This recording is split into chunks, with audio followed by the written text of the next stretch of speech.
Hello there, my name's Gary Sims from Android Authority. Today we're going to be looking at the OPPO F1 Plus. Now the phone comes with a 16 megapixel front-facing camera. That's right, a front-facing camera is 16 megapixels. It's got 4 gigabytes of RAM, it's got 64 gigabytes of onboard storage, it's got a fingerprint reader, it's got VUOC fast charging, it's got Corning Gorilla Glass 4, it's got a really good set of individual features. And the question we're going to ask ourselves is, has OPPO managed to put this together to give us a good smartphone experience? Well, let's find out.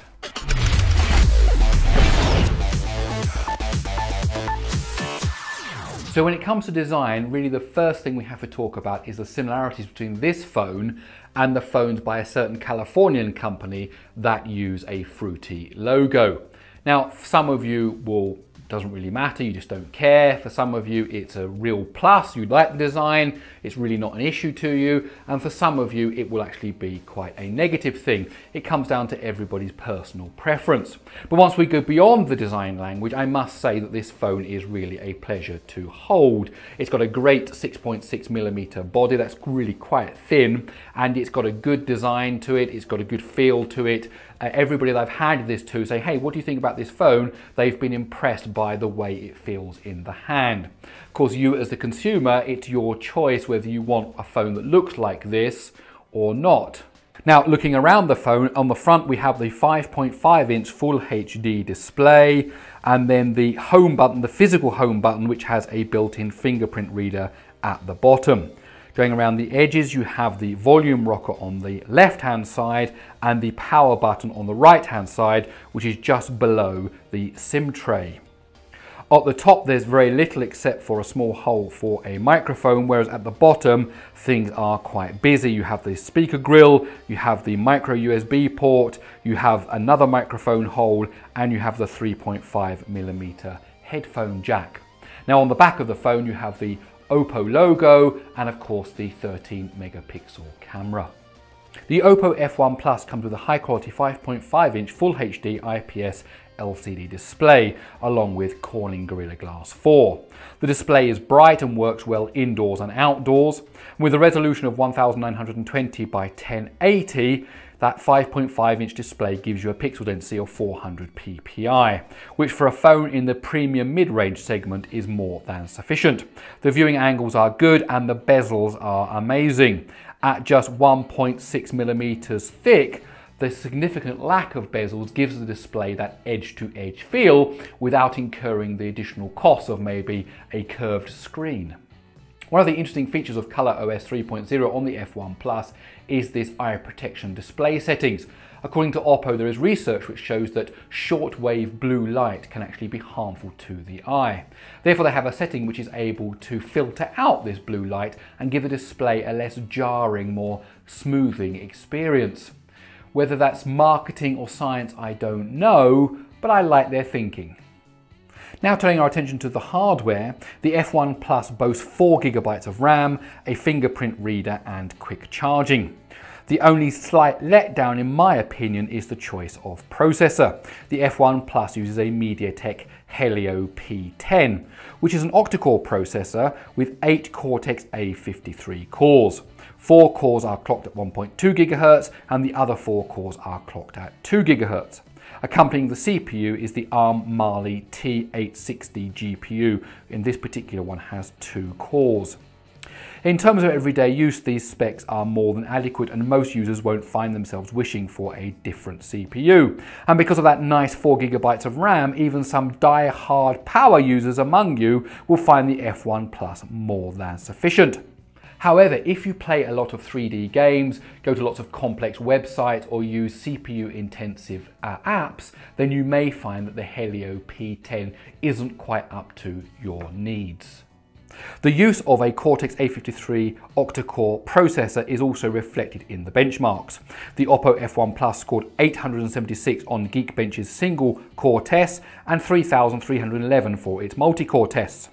Now, for some context, these scores are lower than the octa-core A53 Kirin 935 found in the Mate S, lower than the octa-core A53 Helio X10 that's found in the Redmi Note 2, and also the single core test is actually lower than the 32-bit Snapdragon 801.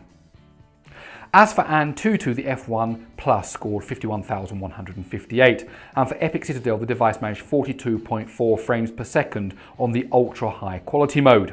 If you set the quality down to just high quality, then the device does score a very reasonable 59.4 frames per second. So while the CPU seems to be a little lacking, it's towards the low end of the performance spectrum, it does seem that MediaTek have made some good choices in the GPU department.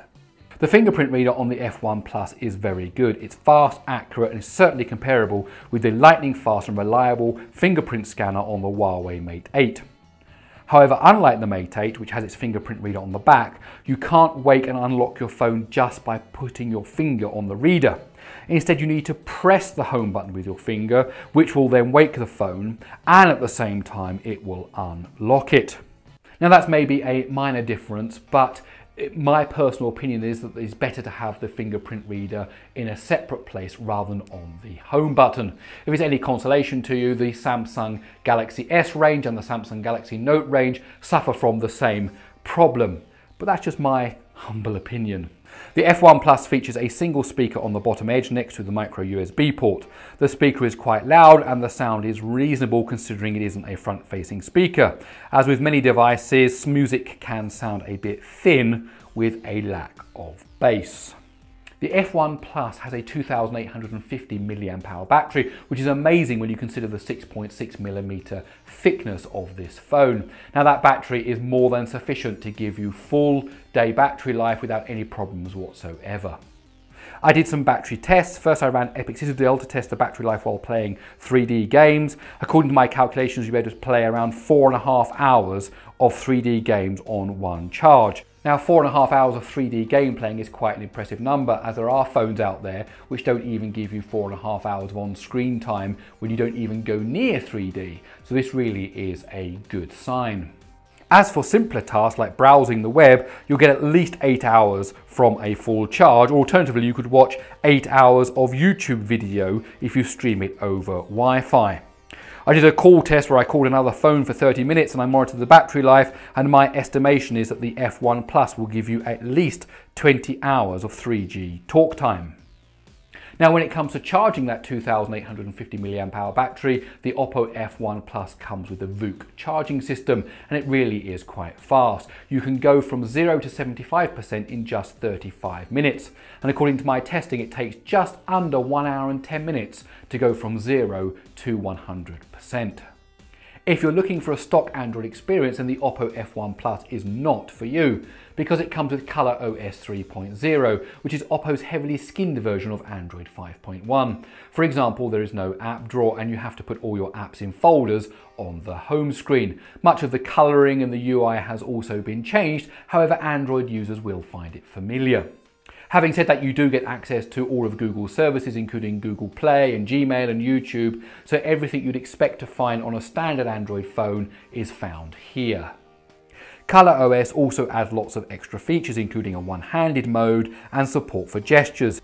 There's also support for the fingerprint reader, there's a quiet time mode which will mute your device automatically according to the times you set. There's support for OCloud, that's OPPO's cloud service for backing up your contacts and SMS messages, and there's even a security center which includes a virus scanner and various privacy settings.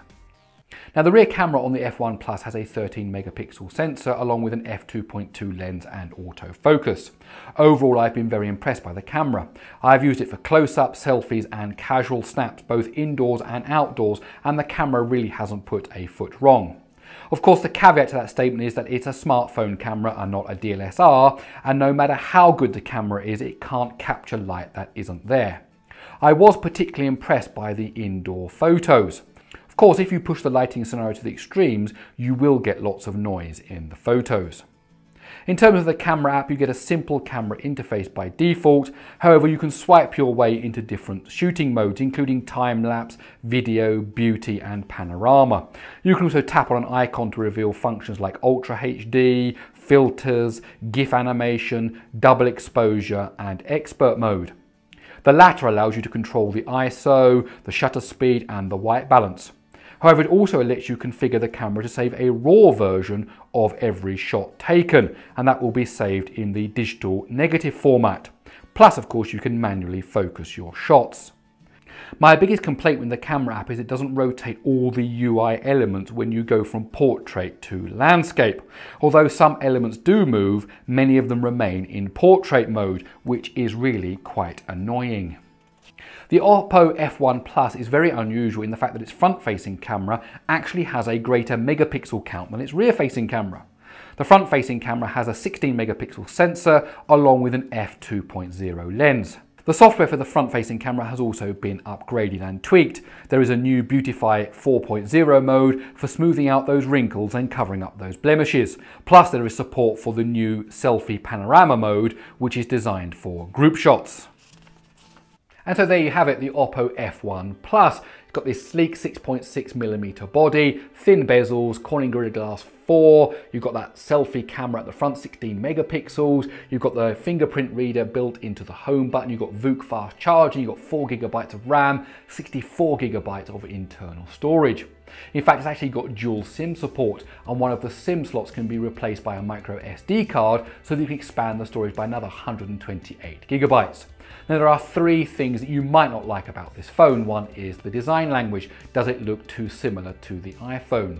The other is the ColorOS operating system. If you're used to using stock Android, then maybe you won't like ColorOS. And lastly, there is the processor. Really, I was looking for something with a bit better performance, especially when you consider all the extra features like 4GB of RAM, 64GB of storage that are built into this phone. However, because of the price point, maybe those weaknesses can be overlooked. The OPPO F1 Plus is available for just €389 in Europe and £299 in the UK.